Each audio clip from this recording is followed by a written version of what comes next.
শহীদ কারা? কোরআন আমাদেরকে জানিয়েছে আনা আমাল্লাহু আলাইহিম মিনান নাবিয়িন ওয়াস সিদ্দিকিন ওয়াশ শুহাদা ওয়াস সালিহিন। শহীদ দুই প্রকার, একটা হচ্ছে শাহিদুদ দুনিয়া ওয়াল আখিরা, আর একটা হচ্ছে শাহিদুল আখিরা।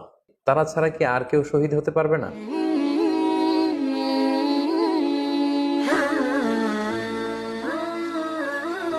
আসসালামু আলাইকুম ওয়া রাহমাতুল্লাহি ওয়া বারাকাতুহু।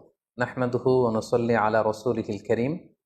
আম্মা বা'দু ফাআউযু বিল্লাহি মিনাশ শাইতানির রাজীম। বিসমিল্লাহির রহমানির রহিম। রাসেল নামে এক ভাই প্রশ্ন করেছেন, শহীদ কারা? ইদানিং অনেকের মৃত্যুর পর তাদেরকে শহীদ বলে আখ্যা দেয়া হয়। ব্যাপারটি কতটুকু সঠিক বলবেন কি? প্রিয় ভাই, রাসেলের উত্তরে আমরা বলতে চাই যে এ পৃথিবীতে আল্লাহর দ্বীনকে বাস্তবায়ন করতে যে অথবা বিজয়ী করতে যে কাফেরদের বিরুদ্ধে সশস্ত্র সংগ্রামে যে মুমিন ব্যক্তি নিহত হয় তাকে শহীদ বলে।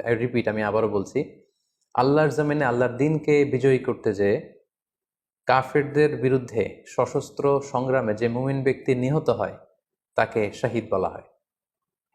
সহিহ বুখারীর বর্ণনায় এসছে যে সাহাবারা আল্লাহ রাসূল সাল্লাল্লাহু আলাইহি সাল্লামকে জিজ্ঞেস করেছিলেন যে, হে আল্লাহ রাসূল, কারা আল্লাহ রাস্তায় জেহাদ করছে এটা আমরা কিভাবে বুঝবো? তার উত্তরে আল্লাহর হাবিব সাল্লাল্লাহু আলাইহি ওয়াসাল্লাম বলেছিলেন, মান কাতালা লিতাকুনা কালিমাতুল্লাহি হিয়াল উলিয়া ফাহুয়া ফি সাবিলিল্লাহ। যে ব্যক্তি আল্লাহর দ্বীনকে, আল্লাহর বিধানকে কিংবা আল্লাহর আইনকে বাস্তবায়নের জন্য, আল্লাহর দ্বীনকে বিজয়ের জন্য যে সংগ্রাম করে যাচ্ছে সেই আল্লাহর রাস্তায় আছে।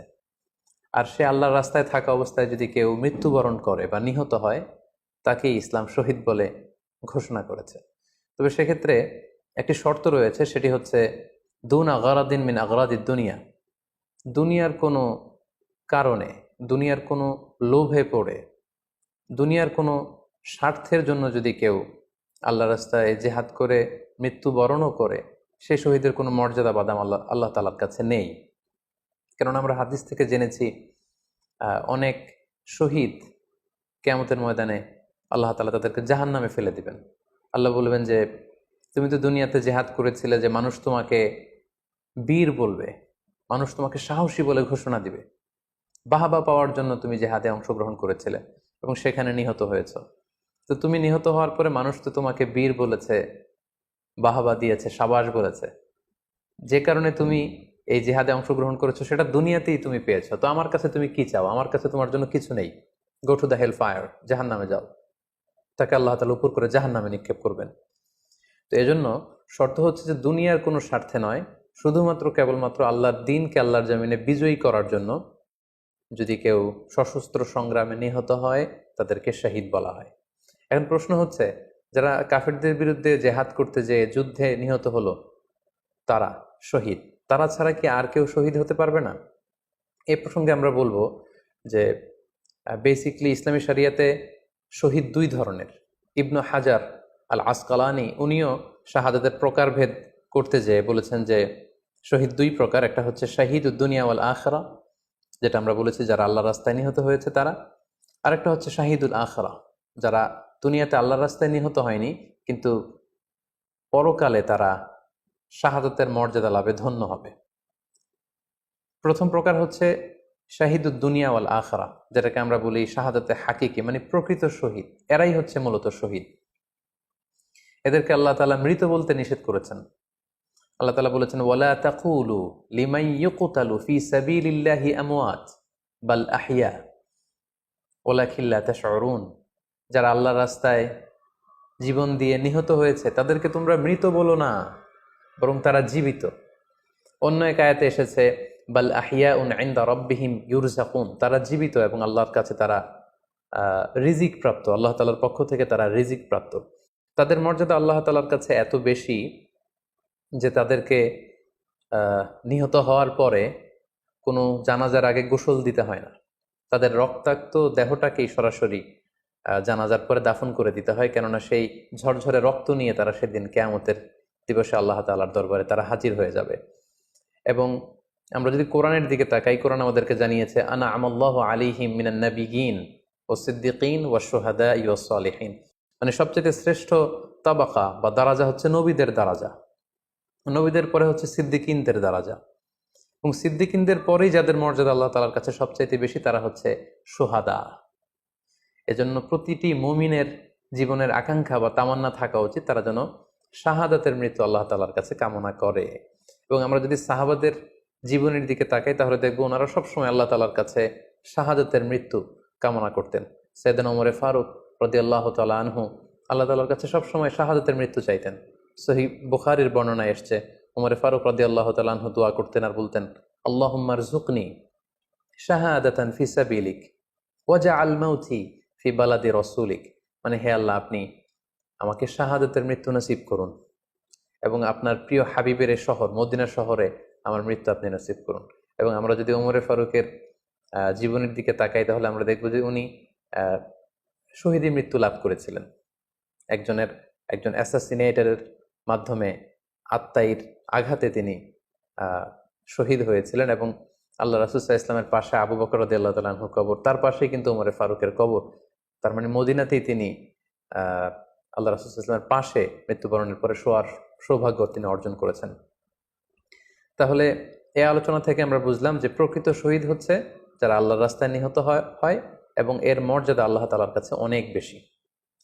কিন্তু এই শাহাদাতে হাকিকি বা প্রকৃত শহীদ ছাড়াও আরো অনেক মৃত ব্যক্তিকে আল্লাহ রাসূল সাল্লাল্লাহু আলাইহি ওয়াসাল্লাম শহীদি মৃত্যুর সুসংবাদ দিয়েছেন। তারা জেহাদে অংশগ্রহণ করেনি, তারা কাফিরদের আঘাতে নিহত হয়নি, তারা প্রকৃত শহীদ নয়, কিন্তু কিয়ামতের দিন তারা শাহাদাতের মর্যাদা লাভ করবে। তারা কারা? এ ব্যাপারে আমরা সহিহ মুসলিমের একটি হাদিস এখানে উল্লেখ করতে চাই, যেখানে আল্লাহ রাসূল সাল্লাল্লাহু আলাইহি ওয়াসাল্লাম সাহাবাদেরকে জিজ্ঞেস করেছেন, মা তা'উদ্দুনা শাহিদা ফীকুম, ওহে সাহাবারা তোমরা কাদেরকে শহীদ বলে মনে করো? সাহাবারা বললেন যারা আল্লাহর রাস্তায় নিহত হয় তারা শহীদ। তখন আল্লাহ রাসূল সাল্লাল্লাহু আলাইহি ওয়াসাল্লাম বললেন, ইন্না শুহাদা উম্মতি ইদান লাকালিল, এরকম হলে তো আমার উম্মতের মধ্যে শহীদদের সংখ্যা একেবারে কম। যারা জেহাদের সুযোগ পাবে না, জেহাদের ময়দানে কাফিরদের বিরুদ্ধে সশস্ত্র সংগ্রাম করে যারা নিহত হওয়ার সুযোগ পাবে না, তাহলে তো তারা শহীদ হতে পারবে না। সাহাবারা এই কথা শুনে বললেন, ইয়া রাসূলুল্লাহ তাহলে কারা শহীদ আপনি বলেন। তখন আল্লাহ রাসূল সাল্লাল্লাহু আলাইহি ওয়াসাল্লাম বললেন যে যারা আল্লাহর রাস্তায় নিহত হয় তারা তো শহীদ বটেই, পাশাপাশি ওমান মাতা ফি তাউনি ফাহুয়া শাহীদ, মহামারীতে যারা মারা যায় তারাও কিন্তু শহীদ। প্লেগ রোগে বা মহামারীতে, এই যে করোনা ভাইরাসের সময় যারা ঈমানের সাথে ইন্তেকাল করেছে তাদেরকেও আল্লাহ তাআলা শাহাদাতের মর্যাদা দান করবেন। ওমান মাতা ফিল বাতনি ফাহুয়া শাহীদ, পেটের পীড়ায়, পেটের কোনো রোগে যদি কেউ আক্রান্ত হয়ে মারা যায় সে কিয়ামতের দিন শাহাদাতের মর্যাদা লাভ করবে। ওয়াল গরিকু শাহীদ, পানিতে ডুবে যদি কেউ মারা যায় সেও শাহীদ। এভাবে অন্যান্য আরো অনেক হাদিসে, কোনো হাদিসে 5 জন, কোনো হাদিসে 7 জন, কোনো হাদিসে আরো বেশি, এভাবে আরো অনেক ব্যক্তিকে আল্লাহ রাসূল সাল্লাল্লাহু আলাইহি ওয়াসাল্লাম শাহাদাতের মর্যাদা লাভে তারা কিয়ামতের দিন ধন্য হবে এই মর্মে তিনি আমাদেরকে জানিয়েছেন। সুনানে নাসাইর একটি বর্ণনা থেকে আমরা জানতে পারি আল্লাহর হাবিব সাল্লাল্লাহু আলাইহি ওয়াসাল্লাম বলেছেন, মান কুতিলা দুনা মাজলামাতিহি ফাহুয়া শাহীদ, অন্যায়ভাবে যদি কাউকে হত্যা করা হয়, হি ইজ ডিফেন্ডিং ইনজাস্টিস, অন্যায় প্রতিরোধে সে মারা গিয়েছে, এরকম মৃত্যুকেও তিনি শাহাদাতের মৃত্যু বলে ঘোষণা করেছেন। সুনানে তিরমিজির আরেকটি বর্ণনায় আল্লাহ রাসূল সাল্লাল্লাহু আলাইহি ওয়াসাল্লাম আরো কিছু ব্যক্তিকে শহীদ বলে ঘোষণা করেছেন। যেমন তিনি বলেছেন, মান কুতিলা দুনা দীনিহি ফাহুয়া শাহীদ, কেউ তার দ্বীনকে হেফাজত করতে যেয়ে যদি মৃত্যুবরণ করে সে শহীদ। ওমান কুতিলা দুনা দামিহি ফাহুয়া শাহীদ, নিজের রক্ত বাঁচাতে যেয়ে যদি কেউ মৃত্যুবরণ করে শহীদ। তার সম্পদ বাঁচাতে যেয়ে যদি মৃত্যুবরণ করে সে শহীদ। তার ফ্যামিলিকে সেভ করতে যেয়ে কেউ যদি মৃত্যুবরণ করে সেও শহীদ। তার সম্মান, ইজ্জত, তার স্ট্যাটাসকে বাঁচাতে যেয়ে যদি কেউ মৃত্যুবরণ করে সেও শহীদ। আরেক বর্ণনায় আমরা জানতে পারছি আল্লাহ রাসূল সাল্লাল্লাহু আলাইহি ওয়াসাল্লাম বলেছেন, ওয়াসাহিবুল হাদমি ফাহুয়া শাহীদ, অর্থাৎ ধ্বংসস্তূপের নিচে চাপা পড়ে যদি কেউ মারা যায় বা কোনো দেয়ালের নিচে চাপা পড়ে যদি কেউ মারা যায় সে শহীদ। ওয়াসাহিবু যাতিল জানবি শাহীদ, অর্থাৎ ফুসফুসের কোনো রোগে, লেটসে লাং ক্যান্সারে যদি কেউ মারা যায়, ফুসফুসের কোনো ভয়ানক রোগে যদি কেউ মারা যায় সে শাহীদ, শহীদের মর্যাদা পাবে। আল হারিকু শাহীদ, আগুনে পড়ে যদি কেউ মারা যায় সেও শহীদ। ওয়াল মারআতু তামুতু বিজুমইন শাহীদ, বাচ্চা পেটে ধারণ করেছে, অর্থাৎ গর্ভবতী মা যদি এই প্রেগন্যান্সির কারণে কিংবা বেবি ডেলিভারি করতে যেয়ে যদি মারা যায় সেও কিন্তু শহীদদের কাতারে দাঁড়াবে। এভাবে আমরা বিভিন্ন হাদিসের আলোকে এবং আল্লাহ রাসূল সাল্লাল্লাহু আলাইহি ওয়াসাল্লামের সুসংবাদ বাণীর আলোকে আমরা বুঝতে পারি যে আল্লাহর রাস্তায় যারা জেহাদ করে আল্লাহর দিনকে বিজয়ী করতে যে মৃত্যুবরণ করেছে তারা হচ্ছে প্রকৃত শহীদ। তাদের মর্যাদা আল্লাহ তাআলার দরবারে অনেক অনেক বেশি। কিন্তু এই শহীদ ছাড়াও আরো অনেক ধরনের মৃত্যুকে আল্লাহর হাবিব সাল্লাল্লাহু আলাইহি ওয়াসাল্লাম শাহাদাতের মৃত্যুর সাথে ঘোষণা করেছেন। সো যারা জেহাদে মারা গেল তারাই শহীদ, বাকিদেরকে শহীদ বলা যাবে না, এই কথাটি ঠিক নয়। বরং আল্লাহ রাসূল সাল্লাল্লাহু আলাইহি ওয়াসাল্লাম নিজেই চেয়েছেন, তিনি বলেছেন যে তোমরা যদি শুধু এই এক শ্রেণীকে শহীদ বলো তাহলে তো আমার উম্মতের মধ্যে শহীদের সংখ্যা একেবারে কম। আর আমি চাই আমার উম্মতের মধ্যে থেকে অনেক সংখ্যক লোক এই শাহাদাতের দারাজা, এই মর্তবা, এই মর্যাদা লাভ করে ধন্য হোক। তাই আমরা যে কেউ একটি বর্ণনার কথা বললাম, এছাড়াও আরো অনেকগুলো বর্ণনা আছে।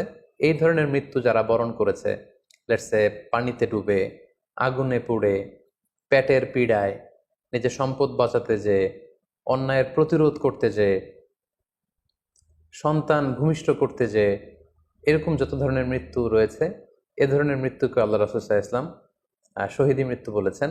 এবং কিয়ামত দিবসে এই সমস্ত লোকেরাও তারা শাহাদাতের মর্যাদা লাভে ধন্য হবে ইনশাআল্লাহ। আশা করি প্রশ্নের উত্তর আপনি পেয়েছেন। আল্লাহ তাআলা আমাদের সবাইকে সঠিকভাবে ইসলাম জানার, বুঝার এবং সে অনুযায়ী মানার তৌফিক দান করুক। হাযা মা ইনদি ওয়াল ইলমু ইনদাল্লাহ আলাইহি তাওয়াক্কালতু ওয়া ইলাইহি উনীব। ওয়াসসালামু আলাইকুম ওয়া রাহমাতুল্লাহি ওয়া বারাকাতুহু।